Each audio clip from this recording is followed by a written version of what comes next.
What is going on? I am Seth Floyd Hansen. This is the Seth Floyd Show, Wednesday night live hang, previewing NFL Week 3, talking some Week 2 stuff, and then getting after it, Week 3 preview. Started a few minutes early.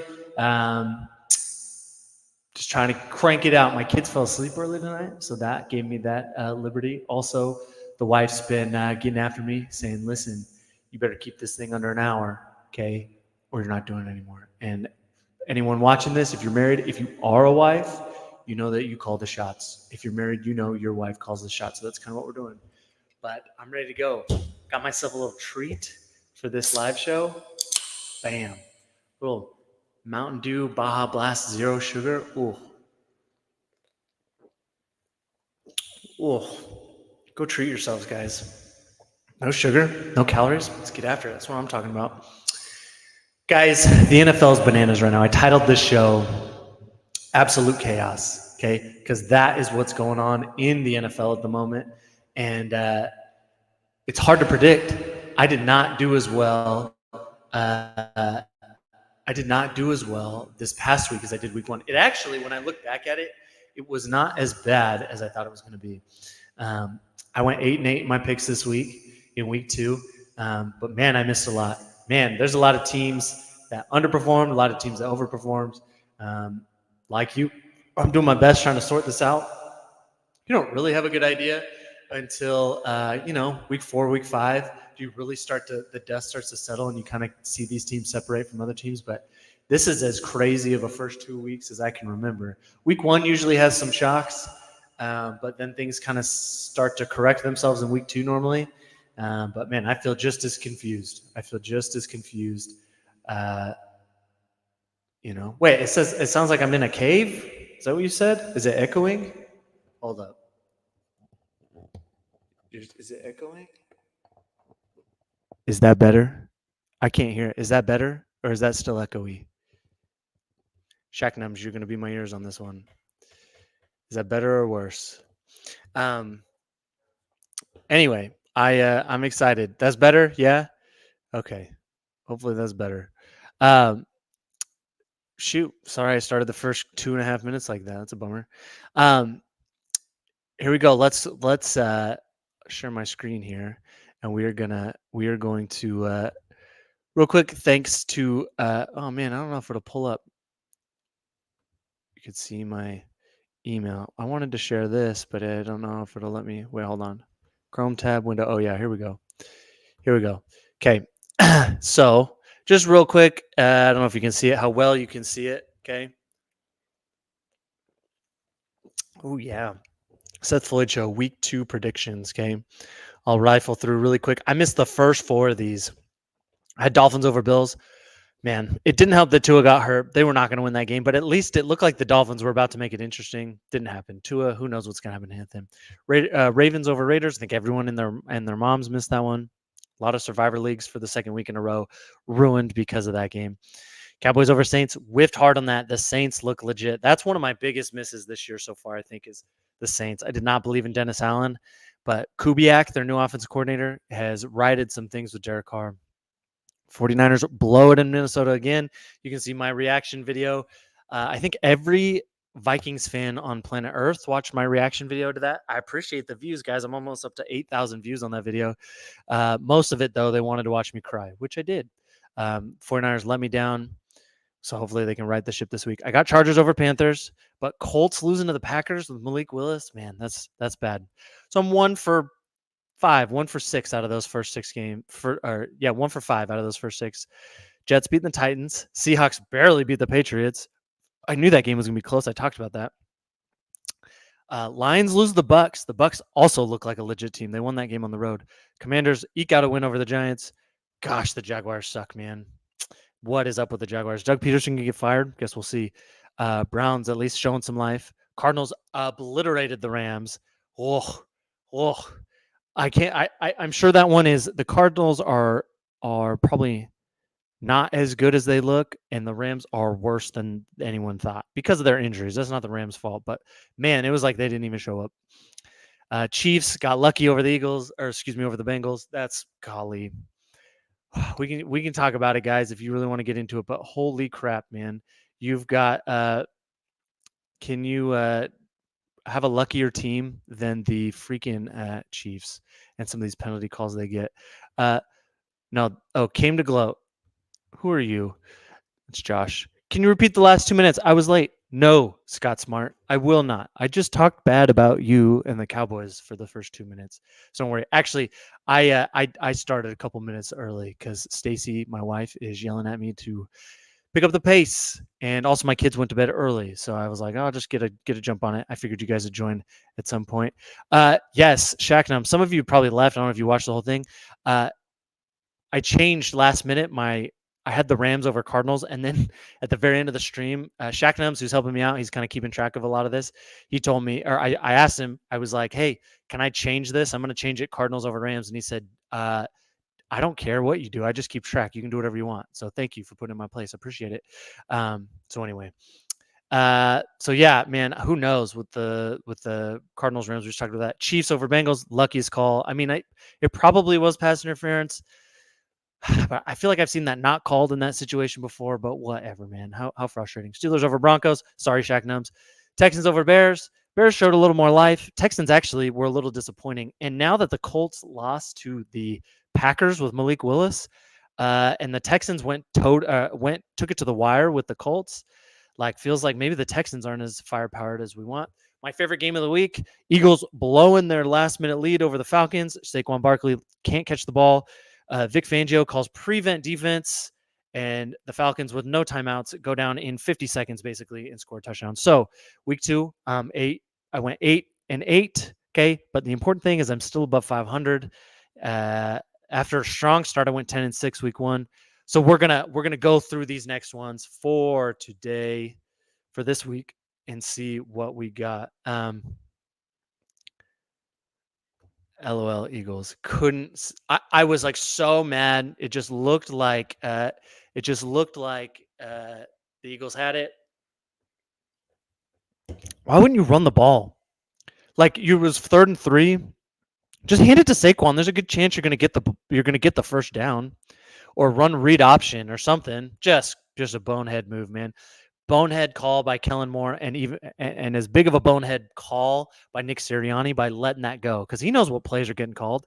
So just bad all the way around. Lost 7 of the last 9. You ain't wrong.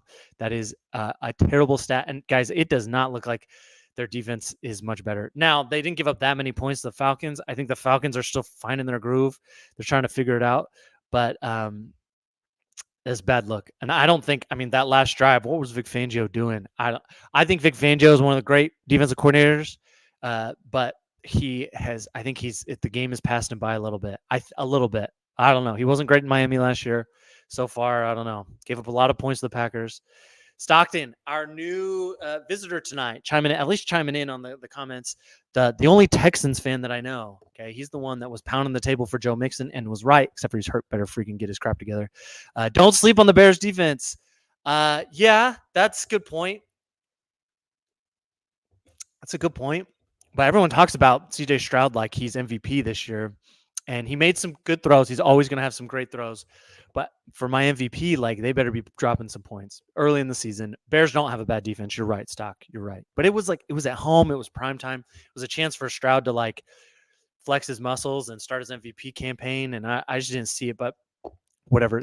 All the passing numbers are down for the year, so I guess that's not really the issue at the moment. All right, let me see. I've never done it this way. Let's try. I'm gonna share.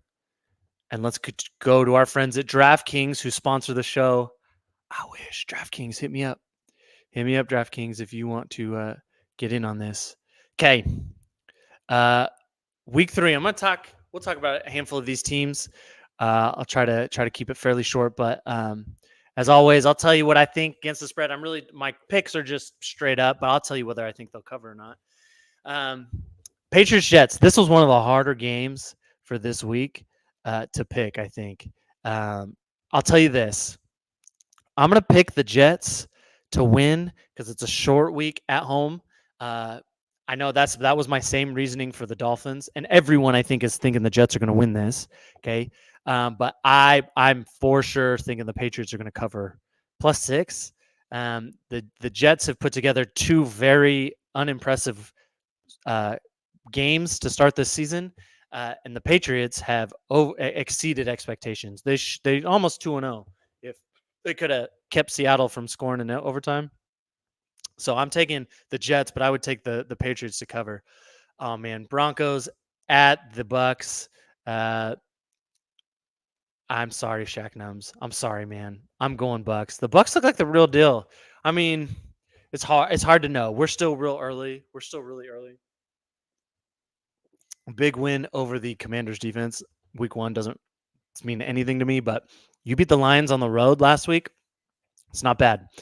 It's not bad. Shaq Nums. Trust Broncos are winning. Tampa secondary is banged up, and Broncos have had a rough run of facing two of the top 5 defenses through the first 2 weeks. Keep faith alive.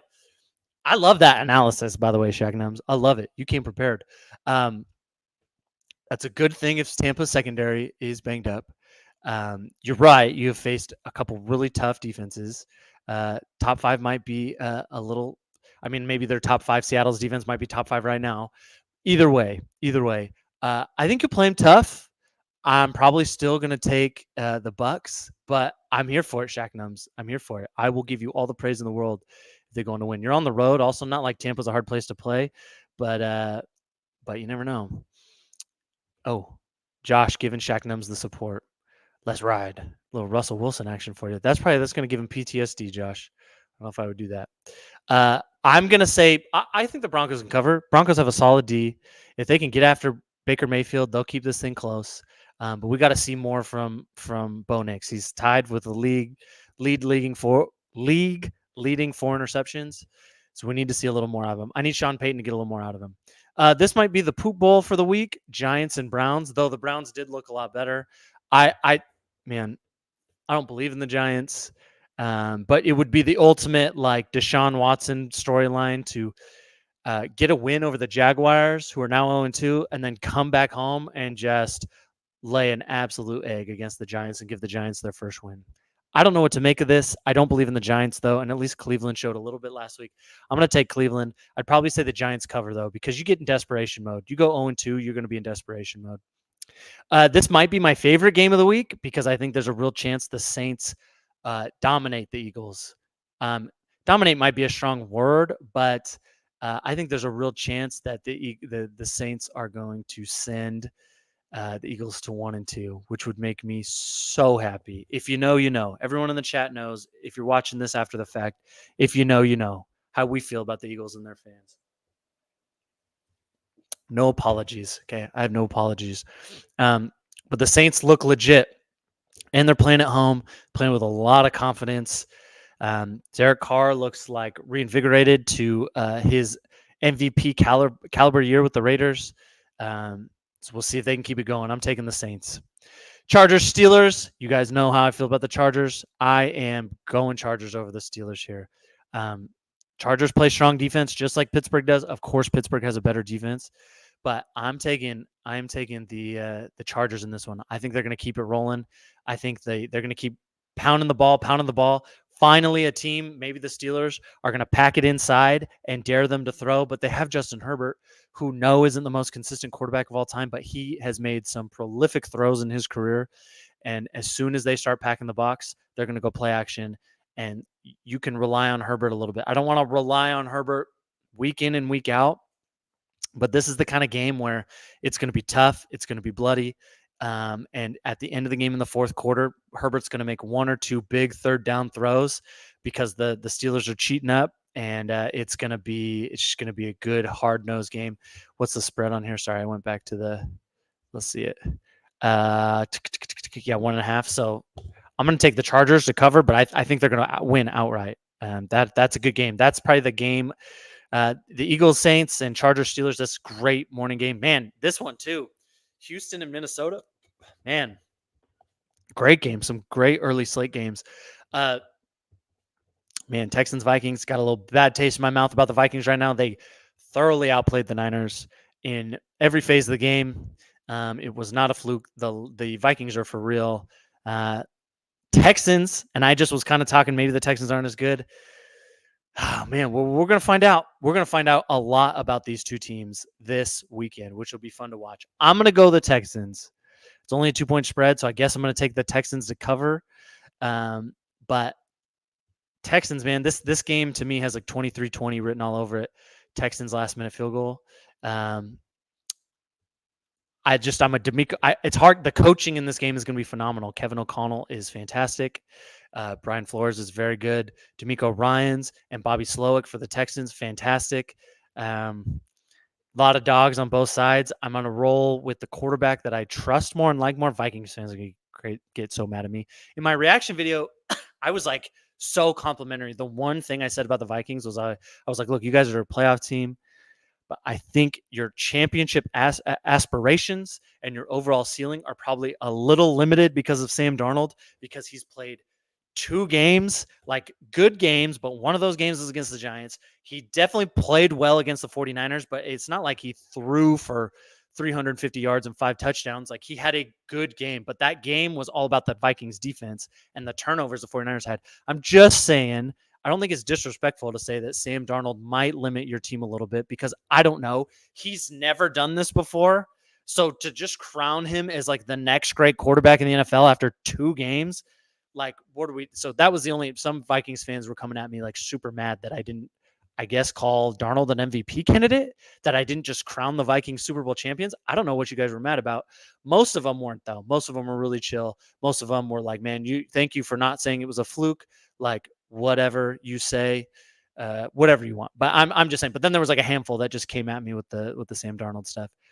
Our resident Texans fan, my guy, it'll be real close. So, Stockton, are you thinking this Texans matchup? You've watched more Texans games than anybody here. Okay. Is this going to be a high scoring game or a low scoring game?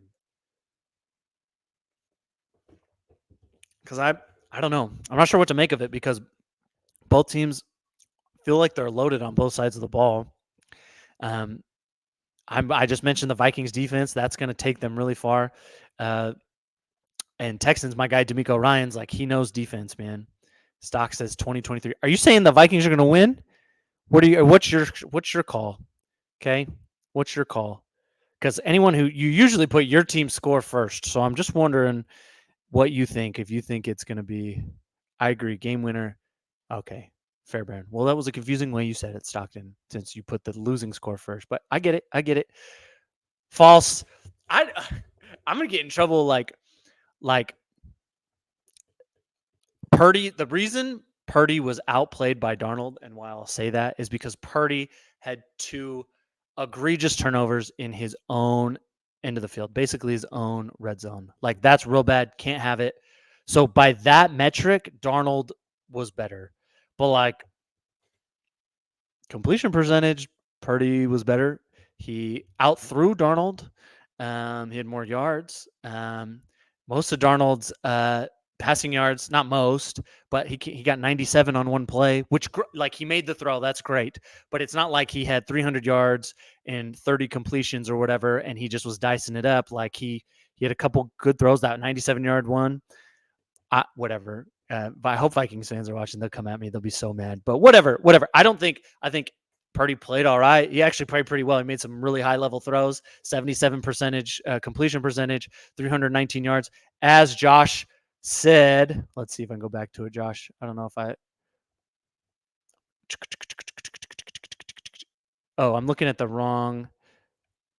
Purdy's leading the league in passing yards right now at 72% completion percentage. He's only got 1 touchdown.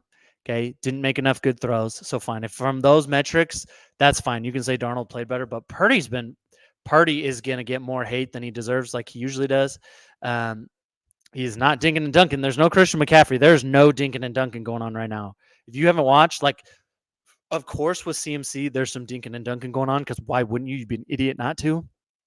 Right now with Jordan Mason, there is zero dinking and dunking. There is zero. He's throwing the ball downfield. So anyway, keep that in mind. All right, here we go. I'm going to keep it going.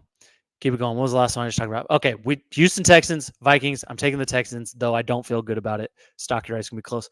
Packers at Titans. I'm gonna switch it up here a little bit, and I'm gonna say Titans are going to win because they're going to be desperate. This is a classic game of like, there's a couple of these in here. Classic game of, oh man, Packers got the win, didn't miss a beat the Colts. They're just going to win a couple more games now. And then all of a sudden they just like lay an egg. Like maybe Malik Willis just all of a sudden has a terrible game. I'm going to go Titans at home. They're desperate. They're 0-2. 2 games, they could be 2-0 right now. Will Levis to stop turning the freaking ball over. They'd at least be 1-1 and had a chance to beat the Jets. I think they're going to get the win at home because they're desperate. It's the same thing I think about the Colts and the Bears in the next game. I would take Tennessee to cover. Colts Bears. I'm going to take the Colts. They're 0-2. A little desperation. Okay, I'm going to go Colts. Get their first win. Bears are. I'm not sure what to make of them. Caleb showed some more life in that game Sunday night, but I'm going to go Colts at home. I think they're just going to get it done. And this is my biggest shocker of the week. Okay, this has all written all over it. Okay, Raiders, the biggest shock, definitely bigger than the Vikings shock. The biggest shock of week 2, beating the Ravens on the road. The Ravens are now 0-2. Okay. And so everyone and their moms is taking the Raiders at home. Well, I'm going to zag a little bit, and I'm going to take the Panthers. And part of that is because they're going away from Bryce Young. Now, Andy Dalton is not what he was 2014, 2015, but I would trust Andy Dalton a lot more than I trust Bryce Young. I think those guys are going to be energized, and there's the desperation factor. You are 0-2. You're going to see a little bit of this, okay? Are you talking? They're going to be swimming in that Mayo cologne. Oh, yeah, that's the Will Levis stuff. Sorry, I was late on that. Disgusting. Will Levis, what a character. Probably not an NFL quarterback for much longer, but we'll see. Maybe if he can get a win this Sunday. Andy Dalton finna lead the Panthers to a playoff run. No, that's not going to happen. But if there was a team they were going to beat, it would be the Raiders. Like that is very doable in my eyes. And they're coming off that high. Like think of the emotional high, beating the Ravens on the road. Like, and now you got this is the ultimate trap game. And I don't think that team is good enough to not have trap games.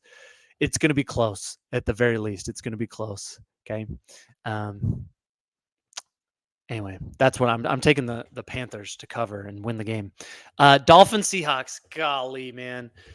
Golly. I don't know if there's a quarterback, maybe Bryce Young, that I believe in less than Skylar Thompson. Yes, I am picking the Panthers. I'm picking the Panthers. Skylar Thompson is so bad. He was thrown in last minute, so he should look better this week. Sucks that the Seahawks lucked out like this. As a 49er fan, it freaking sucks. Okay, because when I was looking at the schedule before last week, I was like, oh yeah, Dolphins, that's no slouch. Then they play the Lions this week, and then all of a sudden they get to play freaking Skylar Thompson. So unless Skylar Thompson has improved a ton this week, or unless Mike McDaniel, your only chance is run the ball 30 times. I know you've got like 4 running backs you use. Fine, use them all. Give each one of them 10 carries. Go 40 carries on the game. Figure out a way to do this. Give Tyreek a couple screens. Like do whatever you have to do to get this ball moving. Okay, do not trust in Skylar Thompson. But I'm going to take the Seahawks, and I'm going to take them to cover as much as that kills me inside. I'm going to take the Seahawks at home. Woof. 49ers at Rams. Guys, I can't even tell you how much I don't like this game. I'm going to do a bigger preview on this tomorrow, okay? On my 49ers preview of the week. This is a no-win situation for the 49ers. What I mean is the Rams are so banged up. If you're a 49er fan, you remember the 2020 season where you had like 20 guys go on IR. It was absurd. And that's what the Rams are going through right now. They just lost like 41-10 to the Cardinals. Okay. So anything less than 41-10, no one's going to take you serious. No one's going to applaud you for beating the Rams 28-14. In fact, they're going to be like, what's wrong with the 49ers? They have practice squad players on the O-line. Half their defense is hurt. No more Aaron Donald. Like they couldn't stop anything on Sunday. So if you don't beat them 41-10, no one's giving you any credit. And most likely people are going to start questioning you and have some real doubts about you. And so, but see, Josh, so this is a great point, Josh. This is why it's a no-win. This is exactly why it's a no-win. Because no one cares that the Niners have guys down. No one's gonna care. Okay. No CMC and now no Debo. Like there are uh, tons of scenarios where the 49ers, I was just talking about it today with Scott. It's going to be like, this is what I expect to happen. It is going to be the third quarter, and the 49ers are going to be up like 17-10 because they just can't click on offense when no CMC, no Debo. And all of us 49er fans are going to like need to be talked off a ledge. And the Rams will be driving, and it's going to be like, are they about to tie this game middle of the third quarter? Like anything short of a 3-touchdown game at halftime, like everyone's going to start. What I said was there needs to be three. It needs to be a 3-score game at half. You got to be up at least 17 for me to feel good. Okay, feel good. I understand that. No, you mean the margin of victory isn't that big of a deal. I get that. I get that. As a fan, like for them, they don't care. For them, it's not a big deal. It's the NFL, just get a win, and who freaking cares? Get a win and get out healthy. As a fan, okay, usually like when we win, it's like you feel good about the team, and then people are talking good about your team. Like after the Jets game, after everyone thought that was gonna be close, then we manhandled them. Like you felt great. I'm just saying there's no way you get out of this situation unless you win 41-10 like the Cardinals did. Unless you do one of those, everyone is still going to be talking bad about the Niners. Everyone's gonna be like, okay, well, Rams are basically a practice squad right now. So yeah, the talking heads like you. I don't know if that's a diss or not, dude. Is that a positive thing? What the heck, bro? Come at me. Um, you get what I'm saying. You get what I'm saying. There's no way to feel good about this game unless you win 41-10 or 50-0 or whatever. There's just no one's feeling good about this game. No one's feeling good. And there's also like there's no guarantees without Debo Samuel, without CMC, with as bad as our center is on offense, as disappointing as some of our young guys on defense have been making mistakes in that Vikings game. Like you should not lose this game. But it's a non-0% chance that you would lose this game. I would say there's probably like a 5-10% chance you could actually lose the game. Just makes me nervous because if they lose, then you got bigger problems on your hands with CMC and Debo out because you should handle them without it. I'm gonna take the Niners. That clearly Vegas is not worried about the Niners. They're 7-point favorites on the road. You don't see that much in the NFL. So, I was looking ahead against the Patriots next week at home. The Niners are 9.5-point favorites. So Vegas is not worried about the Niners.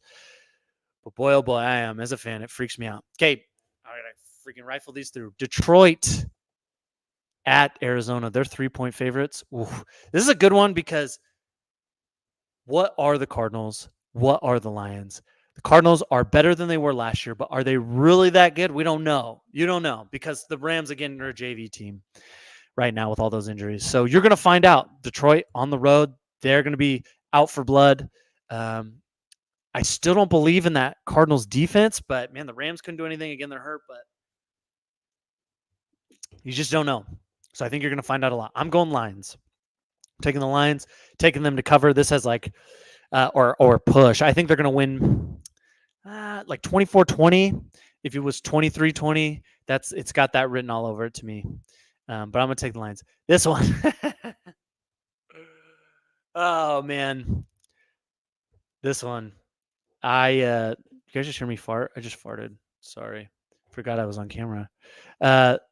His head is not small, Josh. It's normal size. What the heck, dude?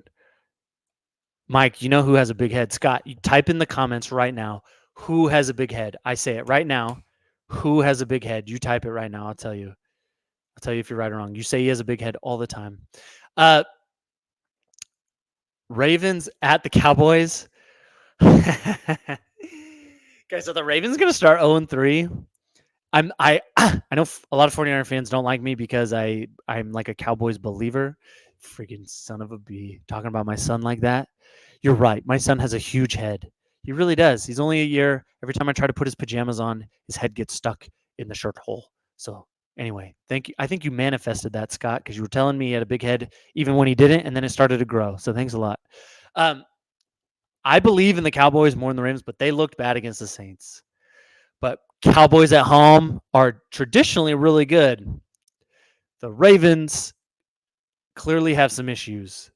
They came back against the Chiefs, but losing to the Raiders at home is egregious.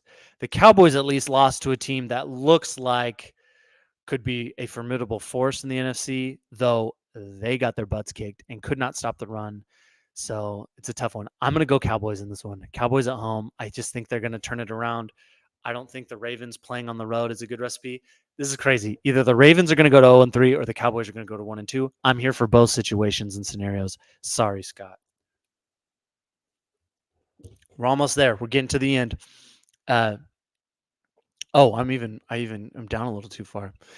Chiefs Falcons. This is a sneaky good game because I think the Falcons found a little magic there at the end. I know that Vic Fangio and the Eagles were playing prevent defense, but they were cooking at the end, and I want to believe in the Falcons as part of it. And they're at home playing in the Georgia Dome. Is that what they no, the Mercedes-Benz Dome? That's what they call it now. I want to believe in the Falcons. Nothing would make me happier than to turn on my TV Sunday night, sit there, and watch the Falcons beat the Chiefs. But I don't think I can pick that. I have a hard time picking that. Okay. I'm going to take the Chiefs. I'll say the Falcons cover. I'll say the Chiefs win by a field goal, another last second field goal in Chiefs fashion. Please, Falcons, please prove me wrong. And then this week, love it. I wish they would do this every week. Maybe, dude, there is an angry fan. How can they defend Lamar after losing to the Raiders? Okay. How can they? I don't even know what Lamar's stats were in that game. I'm looking them up real quick. Like I got it right in front of me. But what in the world, man? How do you lose to the Raiders? How do you defend them losing to the Raiders? Of course, they'll say, it wasn't Lamar. They'll say it was the defense. They'll say whatever. But let's just see. Scrolling down, we got a few minutes, right? I'm slowing it down a little bit. Box score.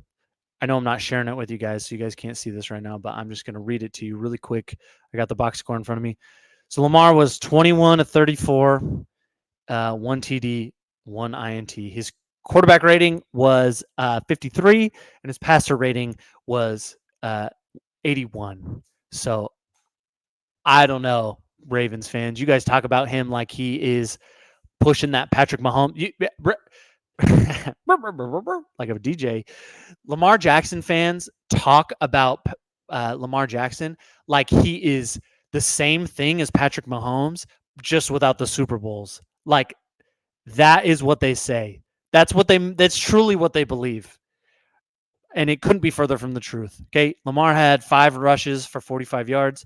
I think he's a dynamic player. I think he's a threat. I think all of that is good. But don't come at me with this garbage. You lose to the Raiders. Golly, man. I got questions for you.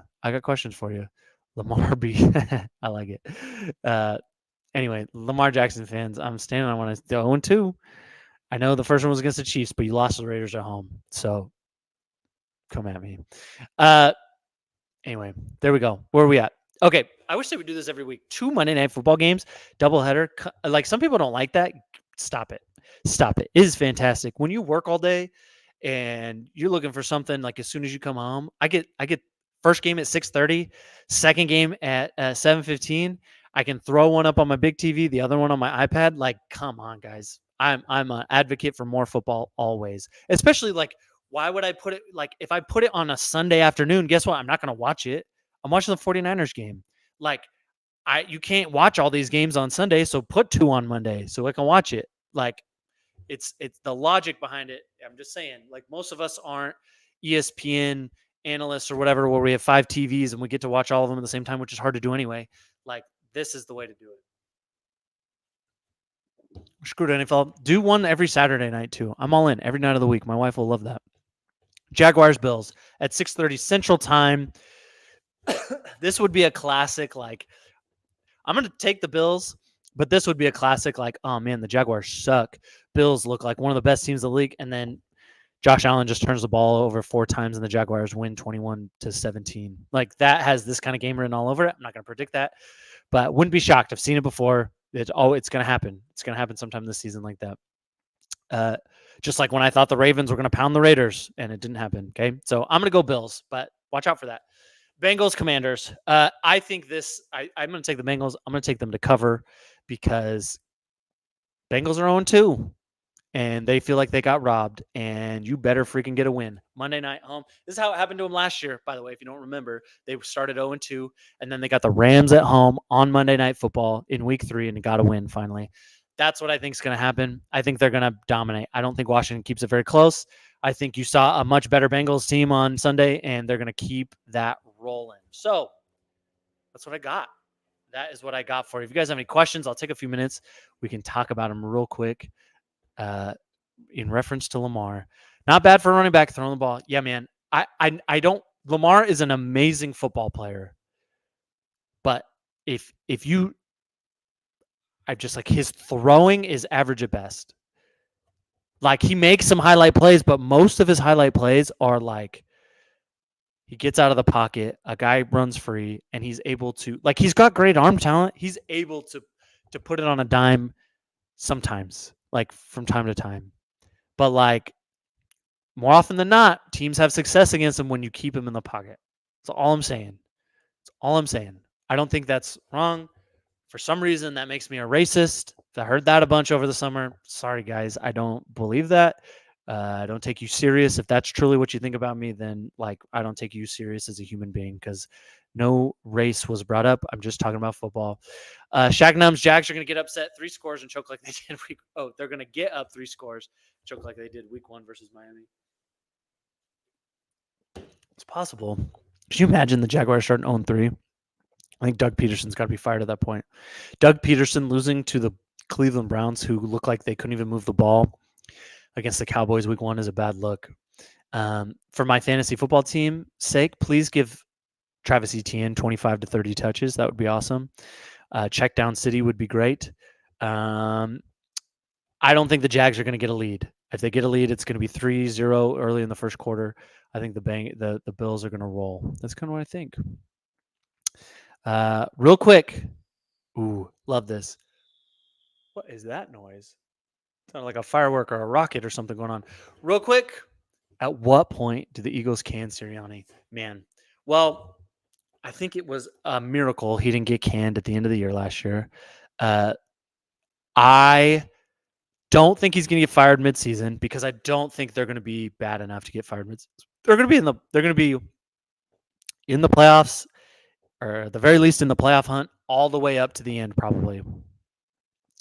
But the rumors are going to start. The smoke is going to start, and if they do not, I don't want to say they have to win the division, but let's say they go like 9-8, which I haven't looked at their schedule. They got a tough one this week. Like we'll just have to see, but they go 9-8. That's a bad look. Go 9-8 and get bounced in the first round of the playoffs. That's a bad look. You go 10-7, like it looks better. It's going to depend on what they do in the playoffs. If they lose in the wild card round again, I could see him getting the boot. My theory this offseason was Howie hired Kellen Moore with the intention to promote him if Jalen looks good, but the Eagles kind of underachieve still. Then that was his plan all along. But I can't say Kellen Moore has looked super impressive. Honestly, if they didn't have Saquon right now, they would be in a lot more trouble than they are. Saquon has done really well, and Jalen's made some throws. He's moved the ball, but he's also had some like that interception at the end of the game. What was that? You had a timeout. You have Jake Elliott as your kicker. You only needed about 15 to 20 yards. You had about 50 seconds on the clock, or no, it wasn't 50. It was less than that. It was like 40. And he's just like heaving this ball. Man, what are we doing? I don't know what the other routes were on the field, so maybe he didn't have any other options. But man, you have got to be smarter. Kellen Moore's got to call a better play, or Jalen has to be smarter and just realize the situation. You had a timeout. I only need 15 yards. Why are you whatever? Terrible. So I don't know. We'll see. I think he's getting canned after the season, short of winning a playoff game. Is this the year of the NFC least again? Division winners, Cowboys at 9-8. Well, the division is definitely worse than last year, which is saying something considering the Giants. Actually, the Commanders weren't terrible last year. They don't look great so far this year, so I don't know. But the top end of the NFC East does not look as good, unless the Saints are just like the first or second best team in the NFL, and we just don't know it yet. And they made you guys look silly because they're that good. But it does not look like the top end of the NFC East is going to be great this year. 9-8 feels a little low. I would say like 10-7, but you don't know. I don't know, man. It's interesting to watch. Your Cowboys have a big one because you're getting a real desperate Ravens team. We talked about that as a real desperate Ravens team. So be interesting to see. Let's see. This might be the last one. Dayball is DraftKings lowest odds to be first coach fired, followed by Saleh, Eberflus, and then Big Mike and Dallas. I'm getting confused. Lowest odds as in he's most likely to be the first coach fired. That's what you're saying, right? So I don't think Dayball's getting fired because who can blame Dayball for what's going on right now? Dayball didn't give Daniel Jones $40 million a year. I mean, maybe he had a hand in it. We don't know, but ultimately that falls on the GM. Dayball isn't the reason that Saquon is gone. Oh, thank you. Thank you, Scott. I appreciate it, man. I appreciate it. Dayball's not the reason Saquon is gone. Joe Shane, their GM, has made some terrible decisions. Now, I think the Malik Neighbors pick was good.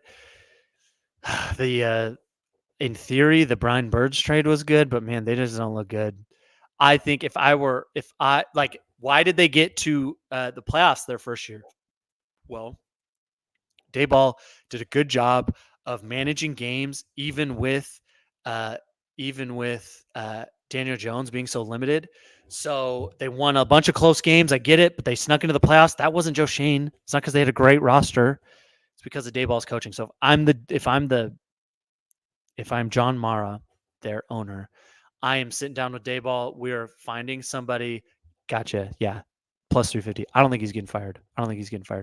I think I would sit down with Dayball and be like, look, who do you want to work with as GM?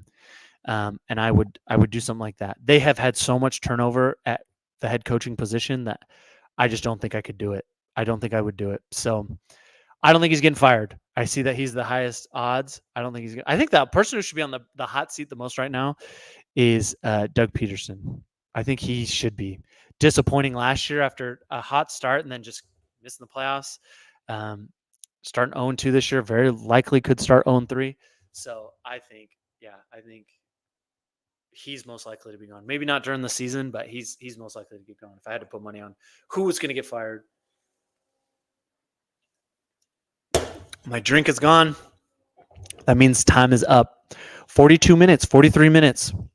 Means my wife isn't going to divorce me yet. Means I can keep doing this every Wednesday night. Guys, you are awesome. Excuse me. Thank you for hanging out with me, everyone who tuned in. I appreciate you. If you're watching after the fact, every Wednesday night, we do a little preview, keeping track. I'm just talking, chatting it up, chopping it up. Whoever wants to join in, you are welcome. All fans are welcome. Except for Philly fans. Actually, Philly fans, you're welcome to come into my chat. Let's see what happens. Anyway, enjoy football, guys. Football tomorrow. Tune in.